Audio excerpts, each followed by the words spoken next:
शैलेंद्र मिश्र के साथ अजय विक्रम सिंह की रिपोर्ट, डीडी न्यूज। देश की जानी मानी 62 शख्सियतों ने पीएम मोदी को खत लिखा है। इन लोगों ने पहले खत लिखने वाले 49 लोगों पर चुनिंदा घटनाओं पर गुस्सा जताने और राजनीतिक पक्षपात का आरोप लगाया है। इन सभी ने पूछा है कि पहले की तमाम घटनाओं पर इन 49 लोगों ने क्यों चुप्पी साधी हुई थी। खत का जवाब खत से। कुछ दिन पहले 49 लोगों ने पीएम मोदी को खत लिखकर कुछ मुद्दे उठाए थे। इस खत के जवाब में देश के 62 जानी मानी शख्सियतों ने पीएम को खत लिखकर उन लोगों पर चुनिंदा घटनाओं पर गुस्सा जताने, झूठे किस्से सुनाने और साफ तौर पर राजनीतिक पक्षपात का आरोप लगाया।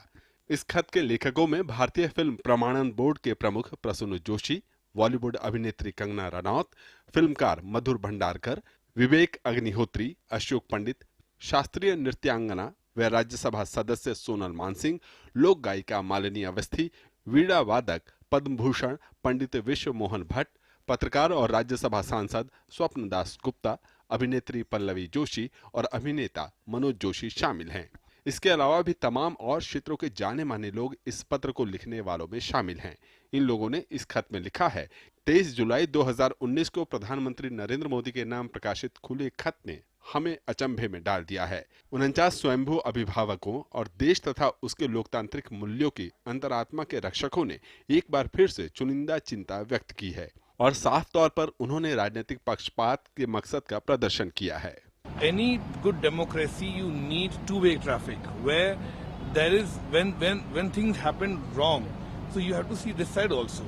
When people are put in jail for saying Jai Shri Ram, that is also that time they don't say anything about it. When in Delhi temple is in attack, that time they don't say anything. This entire game played by this cabal of Awad Wapsi gang, of the Tukde Tukde gang, the Khan Market gang, they are very restless and they are very sad ki the kind of fun they used to have during UPA rule that has been closed down. Their accounts are being checked. Their NGOs which they were running, fraud NGOs, they have been questioned. खत में आगे लिखा गया है कि PM को खत लिखने वालों की ओर से चुनिंदा रूप से भड़ास निकालना एक फर्जी किस्से को सच्चा साबित करने की कोशिश है।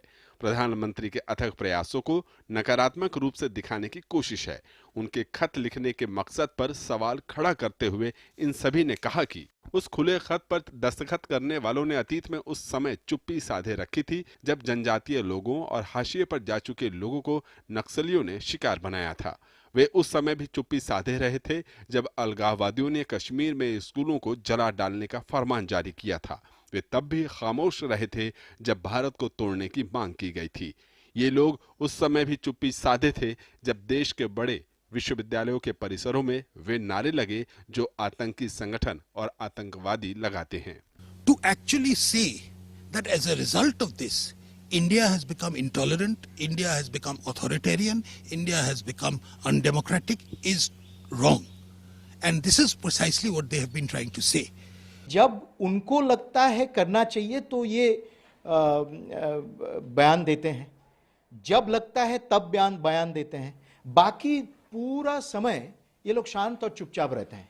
दिग्गजों ने पत्र में लिखा कि प्रधानमंत्री नरेंद्र मोदी ने सबका साथ सबका विकास का मंत्र दिया है और इसमें सबका विश्वास भी शामिल है।